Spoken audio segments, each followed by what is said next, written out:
Handphone mas, ya mas, yang tinggi-tinggi yuk. Baik, terima kasih rekan-rekan pers. Yang pertama kepada seluruh masyarakat Indonesia dan rekan-rekan pers, saya mengucapkan selamat Idul Fitri, mohon maaf lahir dan batin. Kemudian yang kedua, kita telah mendengar bersama keputusan atas eksepsi yang saya ajukan dan juga penasihat hukum sampaikan. Dan terhadap keputusan yang diambil kami hormati sepenuhnya. Karena sejak awal ketika kami mengajukan eksepsi ini merupakan bagian dari hak yang dimiliki oleh terdakwa. Dan juga ini sangat penting sebagai bagian dari pendidikan politik kepada rakyat. Untuk melihat bagaimana seluruh aspek-aspek hukum yang seharusnya berkeadilan. Tadi oleh Majelis Hakim ditegaskan bahwa hal-hal yang terkait dengan aspek-aspek material akan dilakukan di dalam pemeriksaan pokok perkara. Dan saya bersama penasihat hukum siap dan keputusan hari ini tidak akan mengurangi sedikit pun suatu semangat, suatu tekad untuk mewujudkan keadilan. Karena Indonesia tanpa keadilan di dalam sistem hukum yang dibangun, sama saja juga tidak ada suatu penghormatan terhadap kemanusiaan. Membiarkan berbagai ketidakadilan yang terjadi, sama saja dengan membunuh masa depan. Kami tetap berada pada keyakinan bahwa berbagai persoalan yang ditujukan kepada saya, ini adalah suatu persoalan yang dipaksakan, suatu proses daur ulang, tetapi pemeriksaan pokok perkara itulah yang akan membuktikan. Kami mohon doa restunya. Terima kasih. Selanjutnya silakan kepada penasihat hukum. Ya, teman-teman, dalam hal ini kami sudah sampaikan eksepsi kami, keberatan kami. Yang pertama adalah kasus ini sudah pernah disidangkan dan sudah ingkrah tahun 2020. Kami melihat ini adalah daur ulang. Yang kedua, perlu kita sampaikan bahwa uang yang dipakai itu dari Harun Masiku, itu sudah pernah dipersidangkan. Kemudian terkait dengan obstruction of justice, yang pertama handphone saudara Kusnadi itu ada di penyidik, disita tanggal 10 Juni. Jadi tidak ada namanya perintangan penyidikan atau penghilangan alat bukti. Bicara soal kejadian 8 Januari 2020, saudara Hasan, bahwa yang menelpon pada saudara Hasan itu bukan Mas Hasto Kristianto, itu sudah dipersidangkan. Jadi menurut kami hal ini adalah daur ulang dan fakta persidangan sudah pernah diuji di 2020 dan sudah ingkrah. Kawan-kawan, perlu kita sampaikan bahwa ini adalah kasus politik. Kami melihat bahwa hari ini saja ada demo di depan Pengadilan Negeri Jakarta Pusat yang menuntut agar Pak Hasto divonis, diadili. Saya sampai mendapatkan broadcast dari teman bahwa ini digerakkan oleh aksi yang meminta supaya memakai alma mater dan non alma mater. Di sini ada biayanya 40.000 dan 45.000. Artinya apa, teman-teman? Ada yang menggerakkan, ada yang punya kepentingan agar Pak Hasto Kristianto ini diadili. Makanya dari awal kami sampaikan bahwa kasus ini adalah kasus politik, kawan-kawan.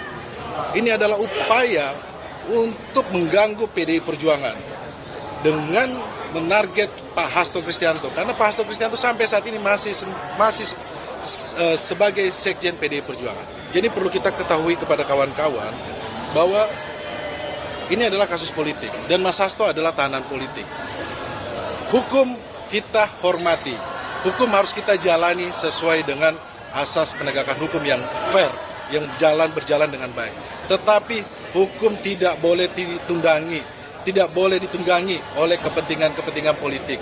Apalagi kepentingan-kepentingan mantan penguasa yang masih punya hasrat untuk menguasai republik ini. Kawan-kawan, kita mohon dukungannya, kita akan kawal proses ini sampai berjalan baik. Kita hormati pengadilan, kita hormati hakim yang sudah berjalan persidangan hari ini dengan lancar. Terima kasih teman-teman. Itu saja sekian dari saya. Terima kasih, Mas. Pembuktian apa yang mau ditunggu dari pihak kuasa hukum saat pembuktian pemeriksaan saksi-saksi di sidang berikutnya, Bang? Tentunya kan kami sampaikan bahwa saksi-saksi ini sudah pernah diuji di persidangan tahun 2020 dan sudah ingkrah. Ya, oke. Teman-teman, ada kesaksian saudara Tio yang di pra-peradilan kita sudah uji bahwa dia dipaksa untuk merubah BAP-nya oleh namanya penyidik AKBP Rosa. Nah, ini adalah penyelundupan hukum. Ini ada permainan hukum. Dan ini adalah ketika saudara Kusnadi dirampas handphonenya, itu dengan menyamar, menggeledah tanpa ada surat, bukan sebagai saksi atau sebagai tersangka. Ini adalah penyelundupan hukum, kawan. Teman-teman, jadi siapa yang punya kepentingan? Oke, nanti kita tunggu pembuktiannya, saksi-saksi kita akan uji bersama. Kita mohon dukungan dari publik bahwa penegakan hukum harus berjalan lancar, sehingga saat-saat ini kita tahu ekonomi kita sedang lemah. Investor semua kabur karena kami melihat bahwa penegakan hukum yang berjalan saat ini tidak berjalan dengan baik. Dan tidak ada kepastian hukum. Maka di Pengadilan Negeri Jakarta Pusat ini nanti kita akan uji bersama dan semoga ada keadilan untuk Mas Hasto dan ini menjadi contoh untuk kita semuanya. Terima kasih. Selanjutnya kepada Prof. Todung, kami persilakan. Oke, saudara-saudara sekalian, saya hanya ingin menambahkan saja beberapa hal. Kalau kita mendengar putusan sela yang dibacakan oleh majelis hakim, tentu kami kecewa dengan putusan sela. Kami mengharapkan bahwa eksepsi kami akan diterima, karena memang kasus ini tidak ada dasar hukumnya dan penuh dengan nuansa-nuansa politik. Jadi politisasi kasus ini begitu luar biasa. Nah, kalau kita membaca putusan, termasuk putusan sela, itu kan dimulai dengan kata apa? Demi ketuhanan, ya, berdasarkan ketuhanan yang Maha Esa. Nah, ini kan satu kalimat yang sangat sakral.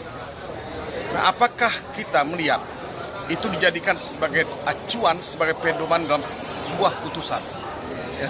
Kalau kita melihat proses ya, penyidikan, penetapan tersangka B21 sampai pengadilan ini, kita melihat proses ini begitu cepat, ya, begitu banyak sekali kejanggalan, sehingga kita tidak sulit untuk mengatakan bahwa banyak sekali politisasi dalam kasus ini. Apalagi kalau melihat pimpinan KPK pada waktu itu adalah pimpinan KPK yang baru diangkat.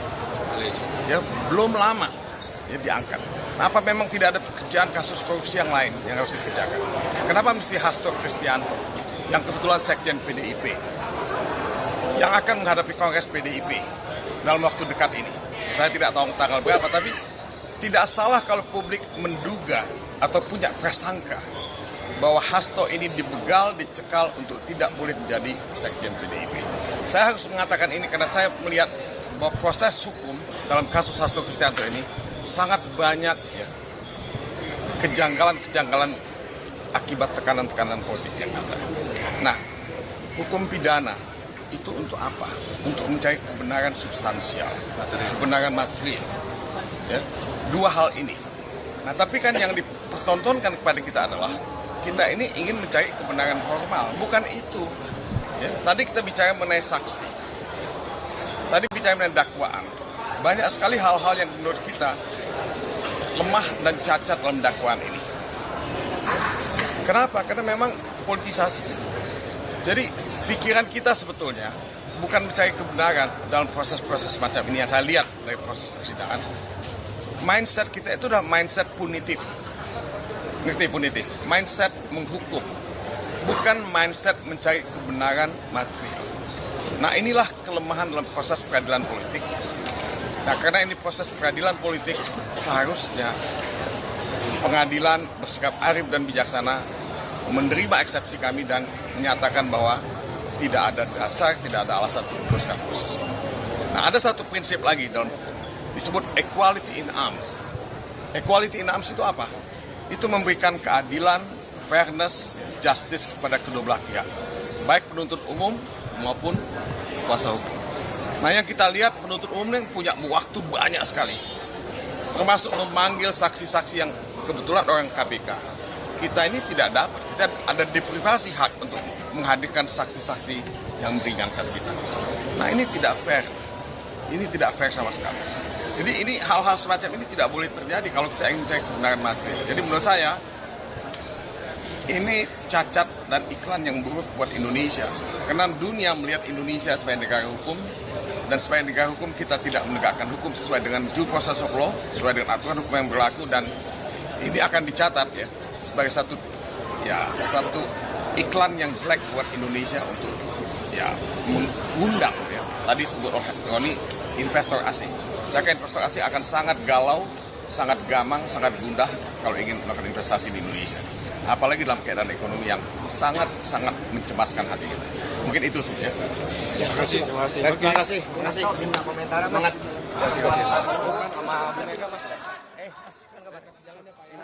Anak